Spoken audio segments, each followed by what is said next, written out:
Hello, welcome back to our course on advanced quantum mechanics. Let's see where we were. Remember, we started with the hierarchy of abstraction that Newton had reached. And Newton had the differential equations at the top level. Things like F equal ma or mx double dot, and more complicated versions of that if there are lots of forces and complicated geometry involved. And then the solutions to the differential equations would be functions, which we can solve for variables. And eventually we get numbers. Predictions for measurement outcomes. Well, and then we discussed that in the early days of quantum mechanical experiments, it was discussed whether Newton's mechanics could be improved to obtain quantum mechanics by somehow sneaking in Planck's constant. But you can't put Planck's constant into F equal ma and obtain quantum theory this way. Dirac was the first to understand what was needed, which is to go one level higher in abstraction. And that is to remember that Hamilton and others had figured out that you can start with a Hamiltonian and then from it derive the differential equations as solutions. And then once you have the differential equations, you can then find the solutions to them, which are the functions which you can solve for variables and their numbers. And Dirac was the first to realize that if you do this, then from that more abstract perspective, higher up, you could actually go to quantum theory, where you would have the same thing as in classical mechanics. So the same structure there, except in that step over there, in that arrow, you can plug Planck's constant in there. And then you can proceed pretty much as in classical mechanics. Start with a Hamiltonian, derive differential equations, get functions, get variables, get number value predictions. But of course, the introduction of the Planck constant h will do something here on the quantum mechanical side. Let's just write here classical mechanics, and here is quantum mechanics. But well, this is the status of what Dirac knew, or what he first discovered. But then it turned out that what Dirac had discovered, namely that on the Hamiltonian level, you can easily go from classical mechanics to quantum mechanics. That can also be applied to fields, classical fields, not just classical point particles moving around, but also classical fields, such as the electromagnetic field and the other fields that were later discovered, such as the weak field, strong field, and the fields of the various species of particles, other than that you know, like quarks and so on. Okay, so what we discussed so far in the previous lecture was the left-hand side here, the classical mechanics part. And the crucial new thing that we introduced here was what is the Hamiltonian? And the answer is simple. The Hamiltonian is the total energy of the system. It's the expression that collects all the kinetic energies, all the potential energies, and just sums them up. It was the big insight of Hamilton that that expression contains all information about the system. Now, so that from that energy function, one can derive the differential equations.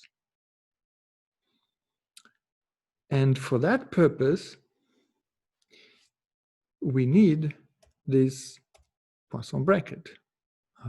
Let's write it here, Poisson bracket. This is what's needed to derive from the energy expression the form of the differential equations. And I also gave you a preview already of how that looks like. Namely, if the Hamiltonian is some function that may be called h, let's call it, let me just get rid of this here. So if the Hamiltonian is called h,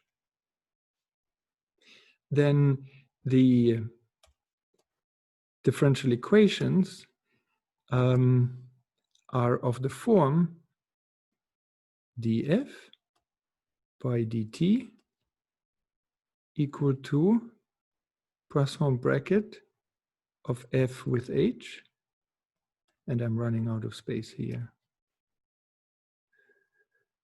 Oy, oy, oy.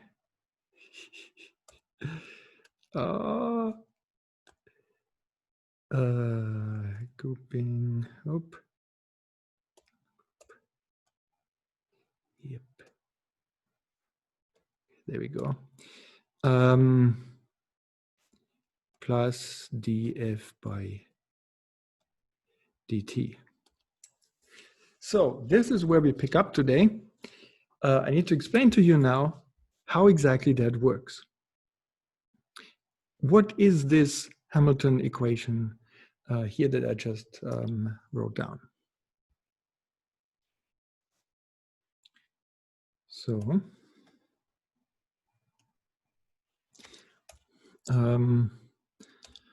assume given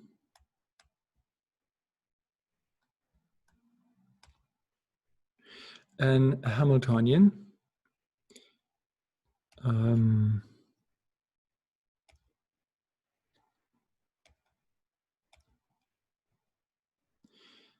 h, which is a function of x, of the x's and the p's.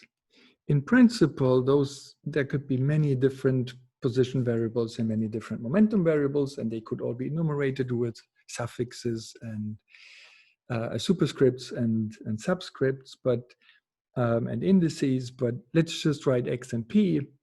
Please keep in mind that there could be multiple x's, multiple p's. So assume given a Hamiltonian, which is, to be careful, a polynomial in the x and the p's. Eventually, of course, we want to upgrade that to power series in x and p's and general functions of x and p's. But for now, let's be safe and assume that the Hamiltonian is a polynomial in x and p, such as the Hamiltonian for a harmonic oscillator. So e.g. h of x and p equal to p squared divided by 2m plus spring constant half x squared, the harmonic oscillator. Now, Poisson, no, not Poisson, sorry, Hamilton would say, now obtain the equations of motion.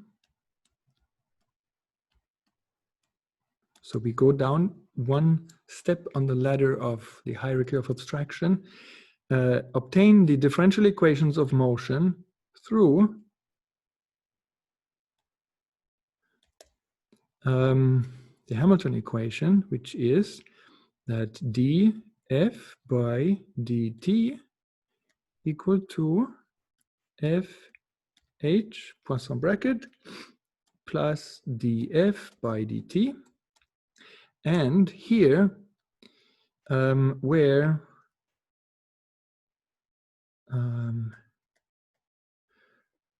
f is some function of the x, the p, and possibly the time. So, an example of of this is the following. Let's say we choose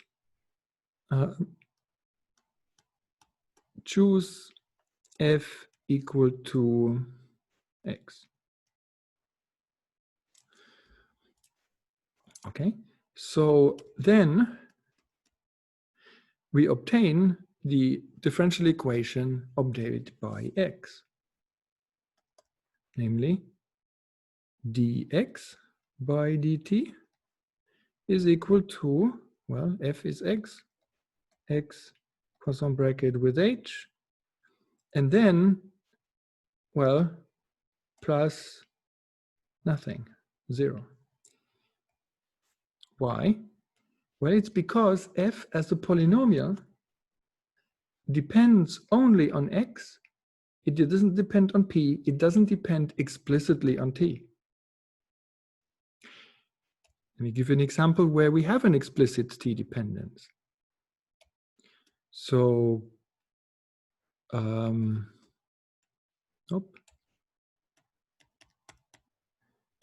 example, choose f equal to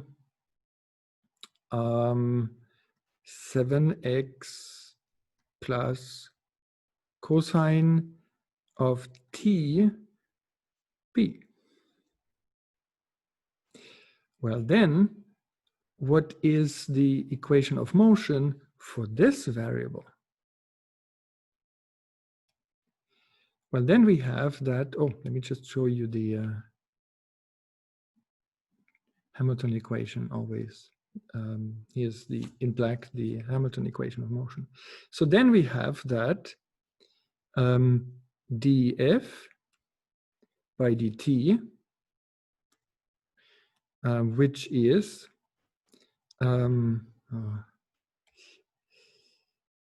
okay, which is 7 x, well, sorry, let me write it out. It is the Poisson bracket of 7x plus, oof, what happened? 7x plus cosine of t, p, Poisson bracket with h, plus now the derivative of f with respect to t, and that is to say its explicit dependence on t. And our f now has an explicit dependence on t, namely through the cosine. You see, the implicitly f is always dependent on t, on the time, because x and p are functions of time. But in this case, we just chose a variable f, which has also an explicit dependence on time. This sort of thing comes up if, for example, you choose some funny coordinate system. For example, a coordinate system which is changing over time. Let's say you are on some merry-go-round, some carousel, and you want to calculate things from the perspective of your coordinate system, which is in motion. And so the observables that you are considering might be observables like f, which have some time dependence explicitly built into them. So here our f has a time dependence explicitly built into it, and the Hamilton equation of motion takes care of that with the df by dt. And in our case here, this will be then a minus sine of t p. Okay, all we had to do is differentiate f with respect to t, with respect to its explicit dependence on time that we had built in by hand. That had nothing to do with the actual physics of it. That was just because of our choice of variable. Okay, so another example would be, well, I don't think we need another example of this. All right. So let us now look at a real life example. Our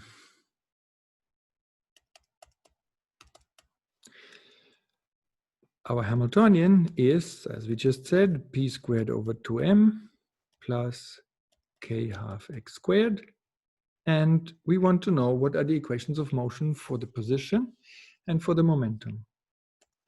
So we have done what Hamilton says we should do. We looked at our system, we collected the kinetic energy and the potential energy. That's what we have here, kinetic energy, p squared over 2m, and the potential energy, k half x squared. And now from that, Hamilton promises we can derive all of the differential equations. So for x, so f equal to x, then we have that the Hamilton equation of motion is that d by dt of f, which is x dot, is equal to Poisson bracket of x with the Hamiltonian. The Hamiltonian is p squared over 2m plus k half x squared plus, well, f is x. It doesn't have any explicit time dependence like up here. It has only the implicit time dependence of t. So the df by dt term, the df by dt term is actually vanishing here. All right, so what do we have to do now? Now, in order to obtain this differential equation that the position variable obeys, we have to actually work out what the Poisson bracket is. Now, for that, we have to work out what the Poisson bracket is between x and k half x squared and between x and p squared over 2m, because if you remember, we have additivity of the Poisson bracket. So this is x p squared over 2m plus Poisson bracket of x k half x squared. Okay.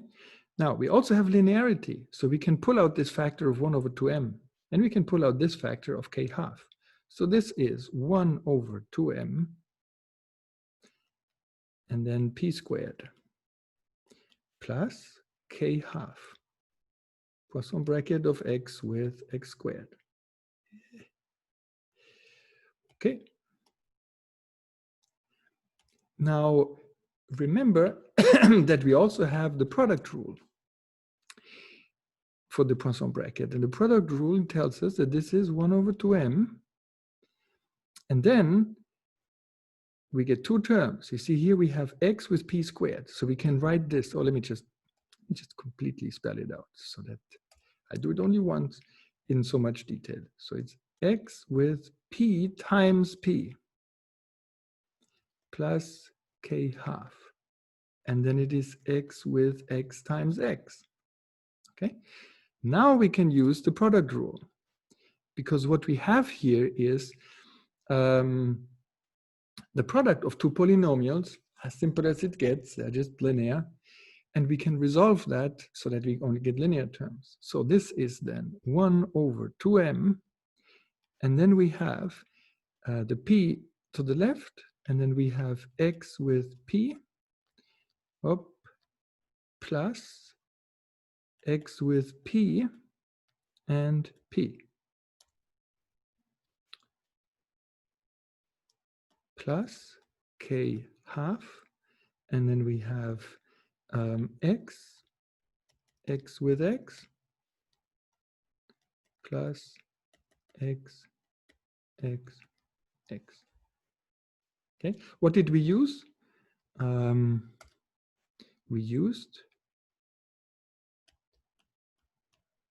the product rule, which is that f, g, h, if they are polynomials in the x and the p, then this is g, f, h, plus f, g, h. This is the product rule. Again, I'll move that a little bit left, like this. Okay. So how can we evaluate this further? Oh, there was a, oh yes, no, it's correct. All right. Let us remember what some more of the axioms of the Poisson bracket, namely that the Poisson bracket between the x and the p is 1. Is 1. But the Poisson bracket of x with itself, 0. 0. So what we obtain here is that this is equal to 1 over 2m. And then we have, I'm sorry, I'm going crisscross here with the colors, but how it makes it more interesting. And then we just have a 2p here, right? From these two terms. So in other words, this is p over m. So overall, what we have is that x dot is p over m. Well, the velocity is the momentum divided by the mass, as it should be. Okay, and similarly, you can calculate what, I'm back to this. So similarly, you can show,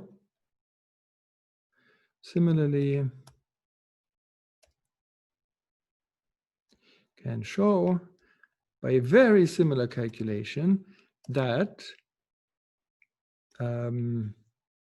p dot is equal to minus k x, as it should be for a harmonic oscillator. So overall, what happened here? What happened is that we wrote down the total energy function, which is one expression, and from it we obtained two equations of motion. This one and that one. So we climbed down one step in this ladder of abstraction from the Hamiltonian to the differential equations. You might think, big deal, we started out with one expression, you got two, right? So we started with the energy expression and then we got two equations of motion out of it, from 1 to 2. It's a simplification, but not much. No, it's a huge simplification. Because if, for example, you have a system of 500 particles, or as in a crystal, 10 to the 30 particles, well, then you have 2 times 10 to the 30 equations of motion, 2 times 10 to the 30 differential equations to solve, but only one energy function. So everything is contained in the energy function, and it's just way more convenient to study a big physical system on the level of the Hamiltonian, where you have one expression that captures everything, than having to somehow do the bookkeeping of a gazillion differential equations.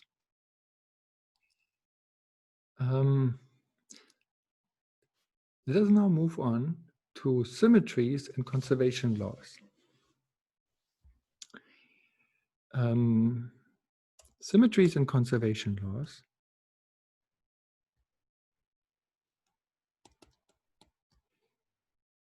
are an illustration, are useful in themselves, of course, but for the purpose of our course here, they serve to illustrate the power again of the Hamiltonian formalism and to explain why the Hamiltonian formalism was developed long before quantum mechanics, why it was useful already for classical mechanics.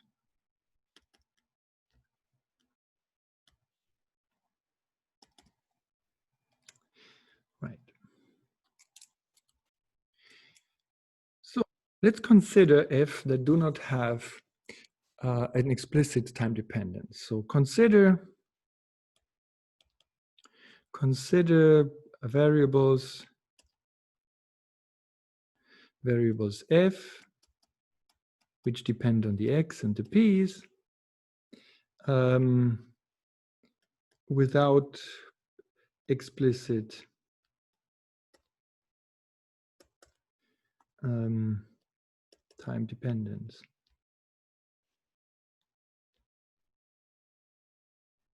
This makes our Hamilton equation of motion simpler, because then The Hamilton equation is that df by dt is equal to Poisson bracket of f with the Hamiltonian.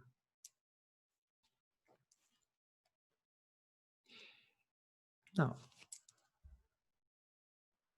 imagine you need to work out a complicated physical systems, dynamics, such as complicated motions of spacecraft around comets or something like this.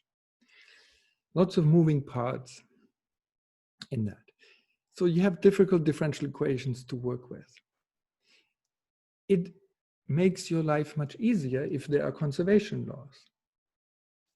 And conservation laws can sometimes be somewhat hidden if the system is complicated. The system might be complicated, but the arrangement may be such that certain variables just don't change. Some expressions in the x and the p's just don't change over time if you're lucky. And I will say in a moment what it means to be lucky here. So there can be conservation laws, and if there are, then it's super useful to know about them because it means that certain quantities are conserved in time. You don't have to solve for their dynamics. You reduce the number of equations that you have to solve each time you find a conservation law. Now, Hamilton's formalism is super useful for this because what this says here, the Hamilton equation, is that an expression in the x's and the p's is a conserved quantity if and only if its Poisson bracket with the Hamiltonian vanishes. Right? So what we have is that f is conserved if and only if, that's why I'm writing this with a double f, if and only if the Poisson bracket between f and h is vanishing. A very simple case would be, let's say we consider a free particle.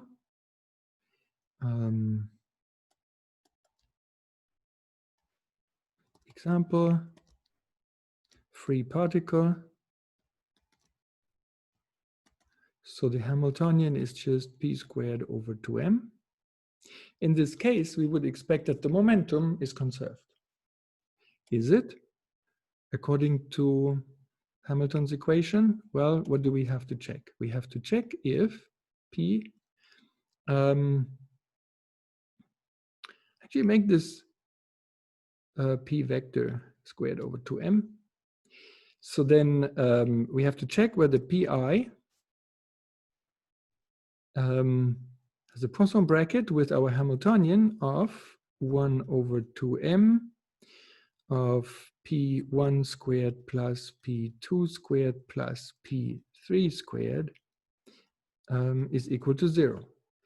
And yes, it is equal to 0. We can tell because by the product rule, we can resolve this just as we did above, so that we have only Poisson brackets between the p and the p. But all Poisson brackets between p's and p's are always vanishing. That was one of the axioms of Poisson brackets. And so this is indeed 0. And therefore, we can already tell that p dot I equal to 0 for all I. That was quick. What if we looked at the energy of a system? Well, if F is the energy expression, then we have that we have to evaluate the Poisson bracket of F with F or H with H. But the Poisson bracket, if you remember, is anti-symmetric. If you switch the two arguments in it, you get a minus sign. So what we can tell here is that energy is conserved. And it's the simplest calculation ever.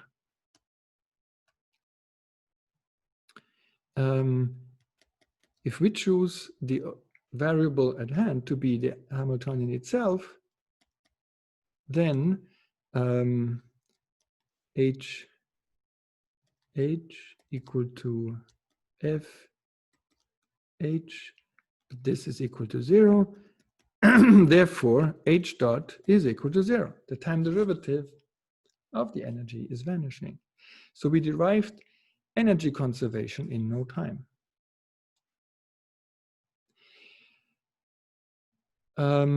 Of course, it needs to be proven that Hamilton's formalism is actually correct, that you always get the correct Newton equations of motion if you employ his method of writing down the total energy and then using the Poisson bracket to evaluate the Hamilton equation.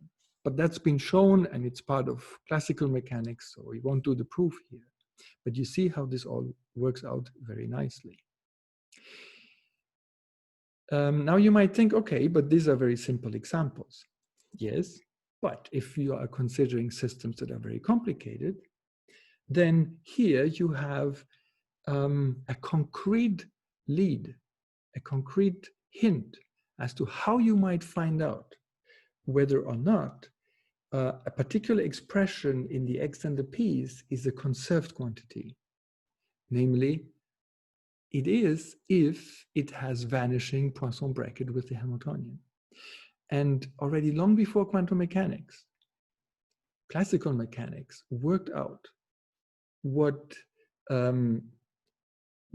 systematic procedures for determining conservation laws from the Hamiltonian of a system.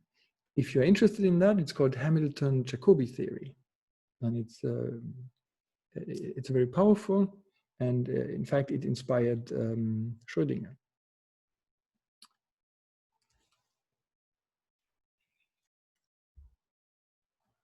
Now, the headline of this section was Symmetries and Conservation Laws. We talked about conservation laws, but not about symmetries yet. It's a little too early for this. We will talk about symmetries in much more detail later on, but let me already tell you what is the gist of it. In the 20th century, a female physicist by the name of Noether made one of the most important discoveries and insights into physics in general by discovering Noether's theorem. And Noether's theorem establishes the relationship between symmetries of a system and conservation laws. It's super cool stuff. Remember when you were studying math in school for the first time? Probably you were encountering problems such as a farmer has so many cows who give each so much milk per day. And on the market, he can achieve such and such price for this. But the fuel costs so much to get to the market, blah, blah, blah, and so on. And at the end, you're asked, well, how much money does the farmer make per month? Or something like this. How do you process such a problem?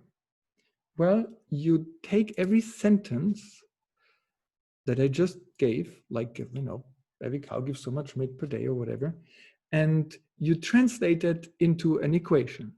And once you've translated every one of these sentences into an equation, you then solve those equations and you figure out what the answer is. Now, Noether figured out the following. There are certain statements in physics which, when you translate them into mathematical equations, are really cool ones. Namely, the statements that express a symmetry. For example, the statement that the laws of nature are the same at all time. You might think, okay, that's just a sentence.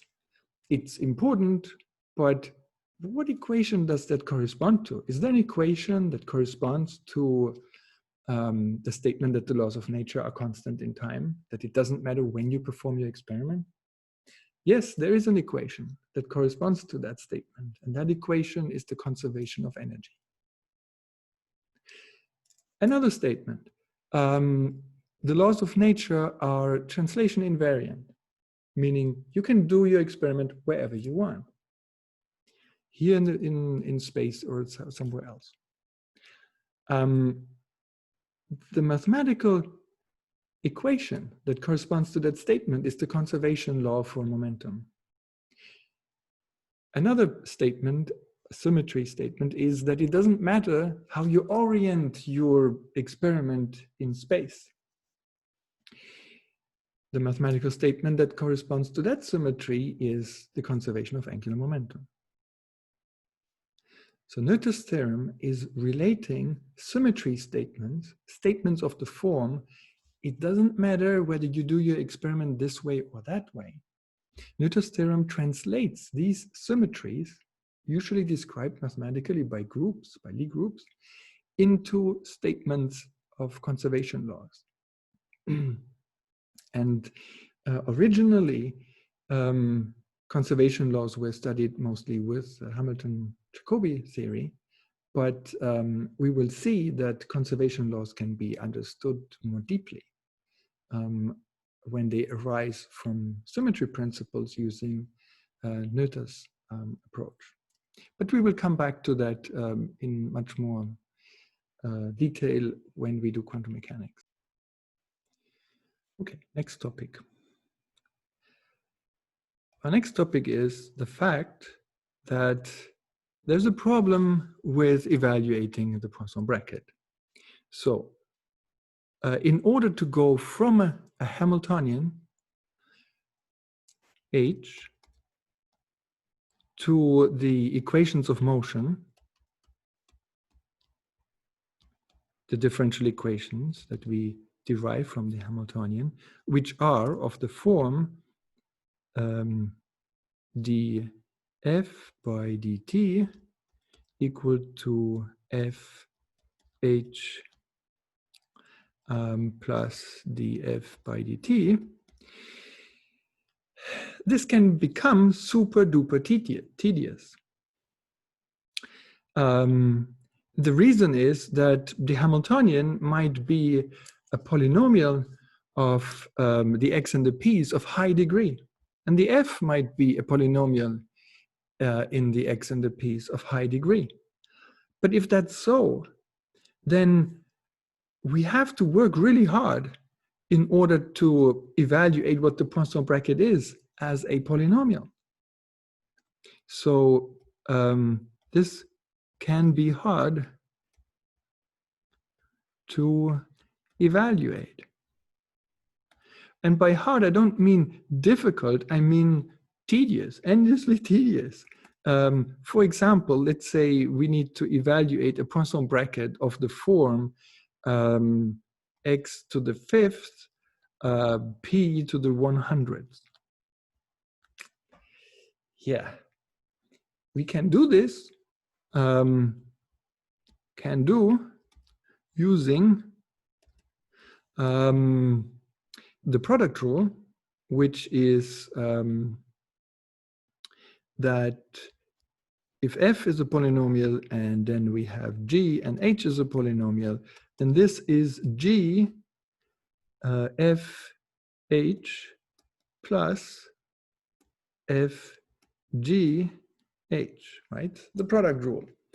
And so what we could do is we could split this p to the power 100 into p to the power 50 times p to the power 50.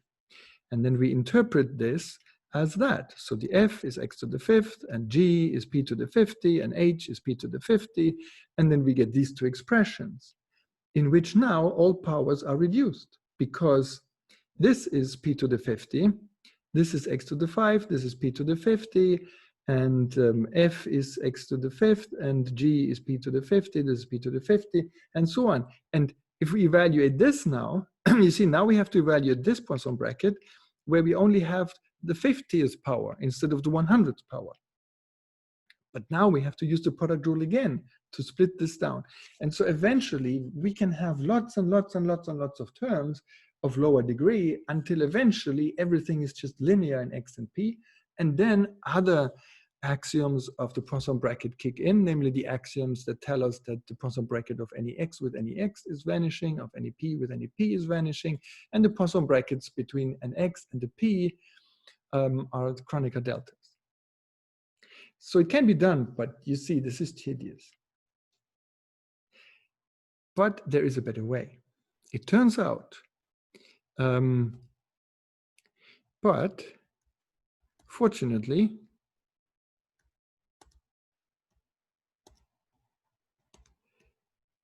there is a convenient, convenient representation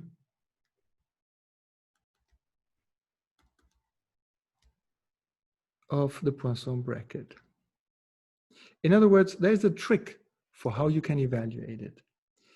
And it's so powerful that you can use it not only if you have polynomials in X and P, but even if you have functions in X and P.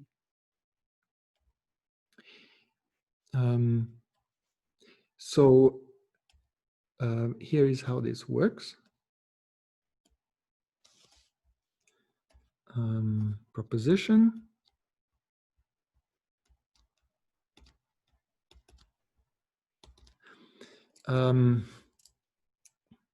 We have that the Poisson bracket between F and G can actually, let me put this here, assume F is some function of, in principle, all of the X's, and also it may depend on all of the P's. And the same is true for the G. It's some polynomial in the X's, and as you will soon see, we can now generalize to more than polynomials. Pn. Then we have that the Poisson bracket between F and G is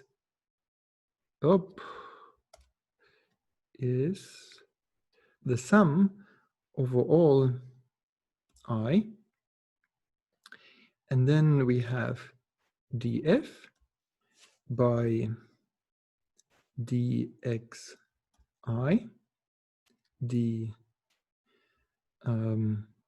g by dpi minus df by dpi dg by dxi. Okay, this is very useful. I will give you some exercises that with which you can show that this is actually the case, that instead of evaluating a Poisson bracket using the various axioms and doing it the tedious way, you can also do it just this way. Let's just check it out for a simple example. Let's say f is x, g is p, that we expect that the Poisson bracket between the two comes out to be 1. Okay, so let's check that. So then we have that x and p is, according to this formula, let's say this is x1 and this is p1. So x1, p1, Poisson bracket. So this then is the sum over all I. df is x1, so dx1 by dxi, dp1 by dpi minus dx1 by dpi dp1 by dxi. Let's see, we are summing here over all I, right? Well, dx1 by dxi is 0 unless if I is equal to 1. In this case, dp1 by dp1 is also 1. So we get a term which is 1 from this term when I is equal to 1, and this term doesn't contribute when I is not equal to 1. That term never contributes because dx by dp is always 0, right? X is not p, doesn't depend on it. So this is already fine.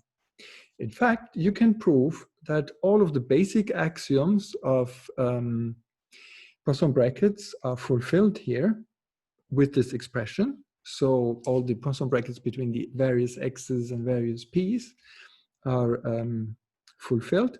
But also, and that's something that I leave for you in the exercises, we need to prove that this gives you the correct polynomial output of the Poisson bracket, even if f and g are non-trivial polynomials. And for that, you just need to show that this expression here on the right-hand side obeys also all of the higher axioms, the axioms such as the product rule and anti-symmetry and linearity and so on of the Poisson bracket. And once you've shown that it obeys all the axioms, you've shown that you get the same output. So obviously this is super useful. And it also means that you can rewrite now your Jacobi equation. Sorry, why do I always say Jacobi? You can now write, can re-express the Hamilton equation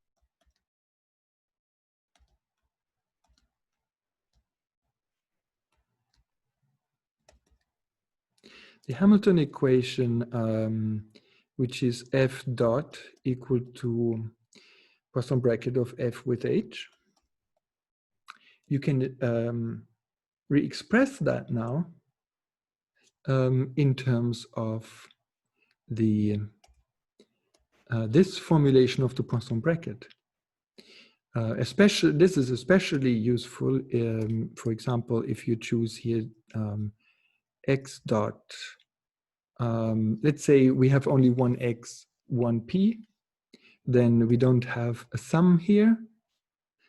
Then we have that x dot is equal to the Poisson bracket of x with h, which we can now write using the representation of the Poisson bracket in terms of derivatives. We can now rewrite this. Oh, we can't see both. All right. So you see we have here a dx by dx, and then we have here a dh by dp. So it is dx by dx, dh by dp minus, and then we have, let me show you. So this was, g is h, f is x. So we have dx by dx, and we have dh by dp. And here we have dx by dp, dh by dx. So here we have dx by dp, dh by dx. Now, that's obviously vanishing because dx by dp is vanishing. This is equal to 1. And therefore, we have x dot equal to dh by dp. Okay. Similarly, one can derive that p dot, if you do the same thing, not for x, but for p, so if you choose for f, not x, but you choose p, then you obtain that p dot is equal to minus dh by dx. Now, let me give you a word of caution here.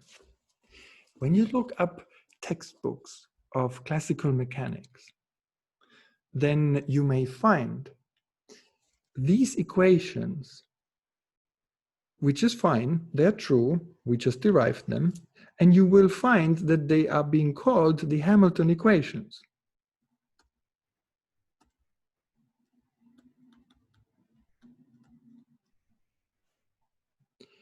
But I put it in quotation marks because there's something fishy about it.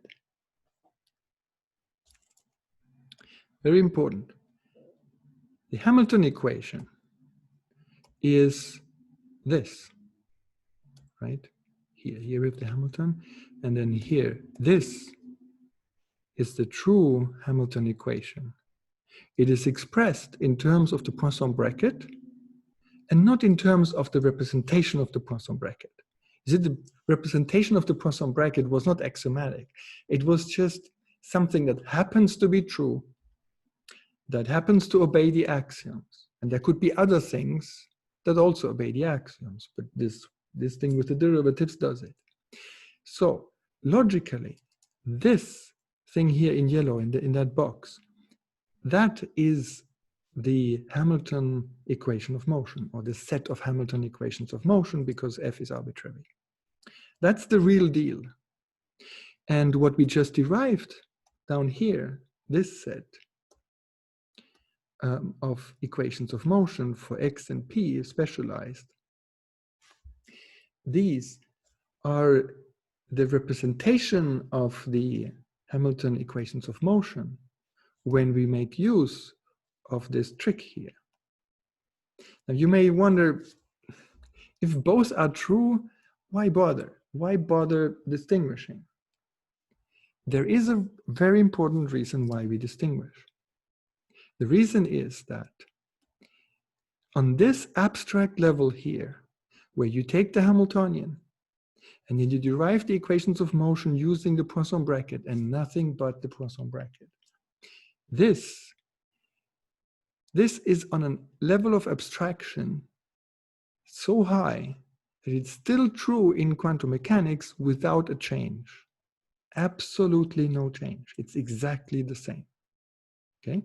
However, as we will later see, this business with this representation of the Poisson bracket, this shortcut for calculating the Poisson bracket, that shortcut fails in quantum mechanics.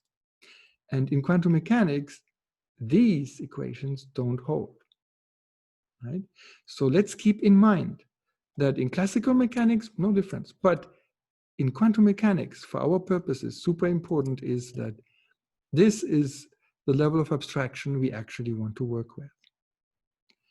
In quantum mechanics, where this is still true, we will then face the same problem we face today, which is that, yeah, it's good, but if F and H are polynomial, it's a little hard to evaluate this, this Poisson bracket. Do we really always have to go back to the axioms? Is there perhaps a representation of the Poisson bracket also in quantum mechanics? Now, that representation is not going to look like this. There is one in quantum mechanics, but it's not going to look like this at all. It has nothing to do with derivatives. It's going to be a completely different representation of the Poisson bracket. And the reason why the Schrödinger equation is so different from Newton's equations of motion is that these two representations are different. The representation of the Poisson bracket in classical mechanics in terms of this leads to the formulation of classical mechanics as we know it. But the representation that we will find in the case of quantum mechanics of the Poisson bracket is so different that the resulting equations then, that is to say the analog of this in quantum mechanics is going to be looking very different. It's going to be, you know, super quantum mechanical with I's and H bars in it and all of that stuff. But the beauty of what Dirac discovered is that this equation in the yellow here, in that box, is going to be exactly the same. So what we see is that on a very abstract level, classical mechanics and quantum mechanics are going to be very close relatives because this part is the same. And then there's going to be something slightly changing from classical mechanics to quantum mechanics, something that we can understand on the Hamiltonian level, abstractly. And that's something that we will discuss next time. That something makes that representation of the Poisson bracket here collapse, invalid, doesn't hold. And it has to be replaced by a different representation, which is working completely differently. Okay, so I hope that this was clear. I wish you a great weekend. And let me just mention that all the exercises that are interspersed in the lecture notes, and I will now update also the lecture notes online. All those exercises are the exercises for this course. They're all to be handed in. And I will post on the website exactly when they are to be handed in. That is to say, up to which exercise number is due at what point in time. Okay? Have a nice weekend.